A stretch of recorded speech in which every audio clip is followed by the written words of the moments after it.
So today I'm going to tell you 5 things I love about the iPad mini. So as you can see, first of all, is the actual size. It's pretty much amazing, okay? So it's just like beneath my palm and it's pretty great. I think that's one of the best features. Secondly, the battery, pretty much amazing. Great battery, 2-3 days non-charging non-stop.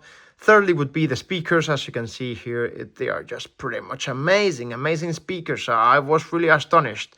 Then fourth of all would be the camera. I think that for being an iPad, it's a great camera. It's similar to the iPhone 10R. And last but not least, the actual screen. It's pretty much amazing. I really like the screen. It's the Retina.